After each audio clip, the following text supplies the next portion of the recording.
trying that left foot. Remember that broke. And Coach Mark Few was saying he's the difference. If we have him, we have a shot at going deep into the playoffs because he's a power guy. He can block out, he can rebound, and he's tough. That's a piece they're missing, and he was honest about that. And he's really struggling, I think, with the decision as to whether or not to bring him back.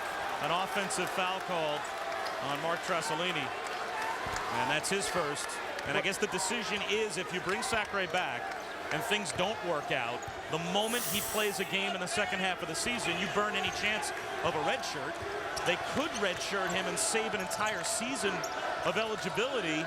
That's a tough decision because this is obviously a team that with Sacre, you know, as that physical presence inside, might have Final Four capability. Well, that's why I said they were a Final Four team. That's offense there. That's why I said they were a Final Four team, because he can play with Austin Day and he can play with Josh Heifeld. But as big as they are, especially Josh Heifeld, they're a finesse team. Sacre has the mindset that he's the biggest and toughest guy in the paint. I liked what I saw when he was working out. But if he's not ready yet, then you've got to go with that red shirt. That was Austin Day's first, and the fourth team foul on Gonzaga here in the first half. Foster for three. Off the mark. That is a deep contested shot. Gray, the hit ahead for Day. Too far. Well, for Foster, when he makes it, it looks good. When he doesn't, then you've got four guys looking around. So it's a high risk, high reward for him. You also want to look at it, seeing if you can get to the free throw line. You just don't want to romance that three-point shot. Foster's been in double figures 19 times this season. Well, he'll get a shot, so you don't have to worry about if you'll get your shots. You just want to make sure you're taking good shots.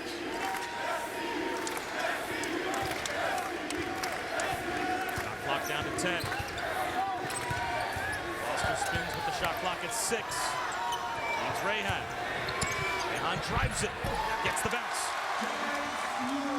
That was a better possession by Santa Clara, moving around side to side and making Gonzaga play some defense. Not bailing them out, taking a quick bad shot. Day left alone. And it's over to Santa Clara as Bolden comes back on for Gonzaga. He'll replace Micah Downs. Again, the big story here in the first half, John Bryant. It was questionable as to whether or not he picked up a second personal foul, but there he is on the bench. He's got 22 double-doubles this season, tied for most in the country with Blake Griffin, and his team is hanging in with Gonzaga with him on the bench for 2 fouls. Well, right away when he got it in the post, he took a look earlier in the game, and then he went to work. So he's comfortable out there, and I like what I see. There's no hesitation with a big guy in the post. One player we haven't seen for Gonzaga is Ira Brown. Remember, he's nursing an ankle injury. Dowdell lost it, found by Petty. He'll shoot a 3. Dowdell keeps it alive. What a save. Rehan dribbles it out of trouble.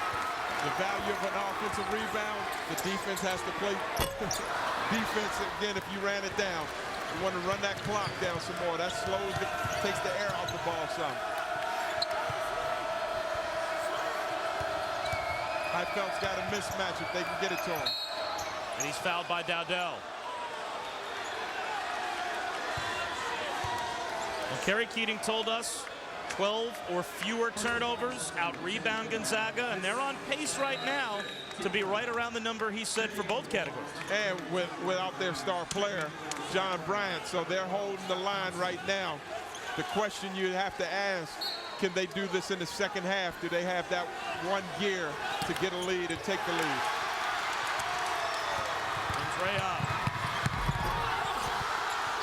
Trasolini has it stripped away by Gray, and it stays with Santa Clara. Crowd was looking for a foul after the steal. Well, that's the second time Trasolini's got the ball stripped. Excellent drive, and the white jerseys attacking the basket, help everywhere. But you got to be quick with that basketball. Go up strong. Know that they're going to be slapping down at the basketball. John Bryant comes back in with his team in possession of the ball with 56 seconds to go before halftime. So I've never seen out of bounds like this. I wonder how this is going to work. Bryant fighting with Heifeld for position. They lob it in instead to Trasolini. Ball kicked out by Pargo, as Bryant had the position he would have wanted on Heidfeld, but again, they couldn't get it to him. Well, that's that bulldozer position, using that body. Now, this is a risk, because if he gets called for an offensive foul, that's 3 fouls. Or a defensive foul if Gonzaga in the last 20 seconds has a possession and they go to Heidfeld. Yeah, because that's what I would do. I'd go right at him.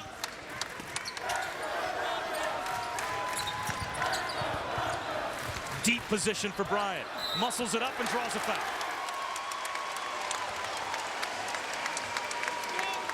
Judgment Week in men's college basketball continues on ESPN this Saturday. In the Big East, first at noon Eastern, Georgetown and number 12 Villanova.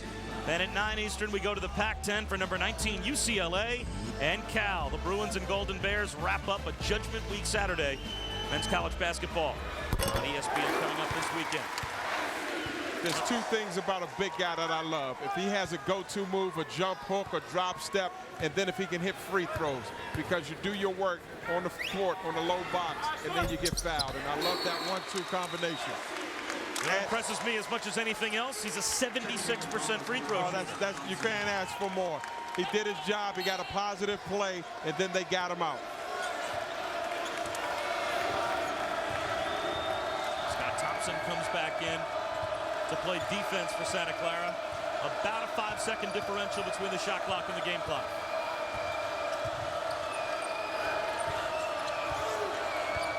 Keep an eye on Matt Bolden.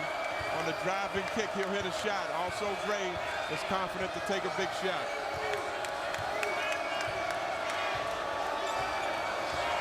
Shot clock at 5. Game clock at 9. Pargo. Oh, that's a tough foul. Up top, Perry Petty gave it. It was a foul to give for Santa Clara. Only their 16th foul. So it forces Gonzaga into a side out with 8 seconds to go before halftime, and the shot clock now turned off. Well, you want to play defense without fouling. And again, for your key guys like Foster, you don't want him to pick up a cheap foul. Bolden penetrates, knocked away by Foster. 3 seconds to go. Here's Thompson. Can he get it off? He cannot. Well, he didn't stumble and bumble over it. It was a good try. Good effort. Scott Thompson had the ball, just trailing him a bit. Tough to ask the big guy while running to react and get the shot off in time, but you'll see it's well after the clock goes to all zeros that he finally does flip it up.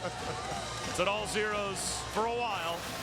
But Santa Clara, after all is said and done, down by only a point at halftime to Gonzaga.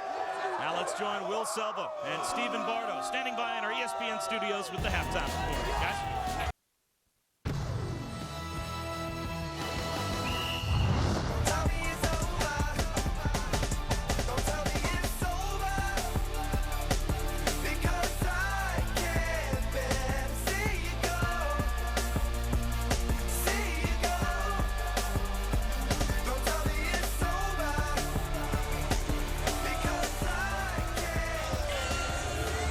Welcome back to Santa Clara, the Thursday night showcase presented by T. Rowe Price. Bob Wischusen and Adrian Branch watching a one-point game between Gonzaga and Santa Clara. We are honorary members of the Rough Riders.